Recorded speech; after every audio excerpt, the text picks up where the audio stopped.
முதலமைச்சர் செல்வி ஜெயலலிதா ஆணைக்கிணங்க தமிழகம் முழுவதும் உள்ள சமுதாய சுய உதவிக்குழு பயிற்றுநர்களுக்கு கைபேசி வழங்குவதற்கான பணிகள் முழுவீச்சில் நடைபெற்று வருகின்றன. விரைவில் 20,000 மகளிர் சுய உதவிக்குழு உறுப்பினர்களுக்கு கைபேசிகள் இலவசமாக வழங்கப்படும் என அறிவிக்கப்பட்டுள்ளது.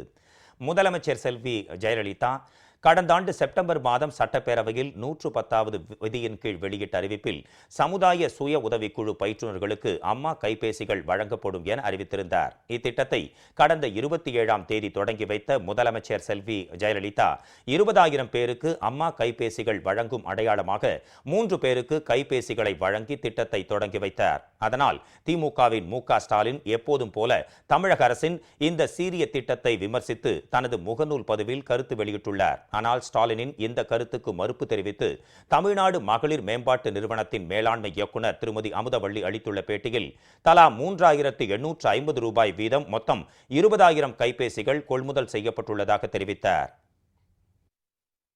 20,000 சமுதாய சுய உதவிக்குழு பயிற்றுநர்களுக்கு அம்மா கைபேசி திட்டம் என்ற திட்டத்தை செயல்படுத்துவதற்காக இப்போ இருக்கோம்.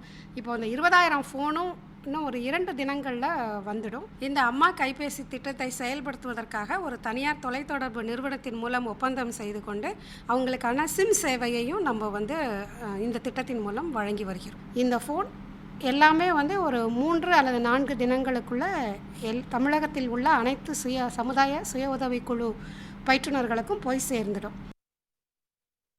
அனைத்து மகளிர் சுய உதவிக்குழுவினரின் செயல்பாடுகள், கணக்கு வழக்குகள் அம்மா கைபேசியில் இணைக்கப்பட்டுள்ள செயலி மூலம் தெரிந்து கொள்ளலாம் என்றும் திருமதி அமுதவள்ளி தெரிவித்தார்.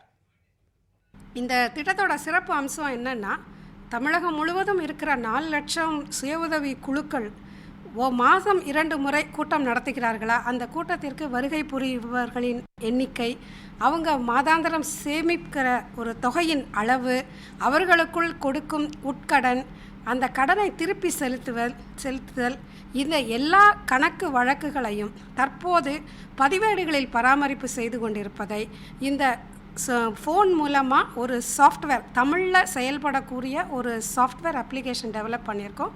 இதன் மூலமாக ஆன்லைனில் நம்மளால் உடனடியாக தெரிந்து கொள்ள முடியும்.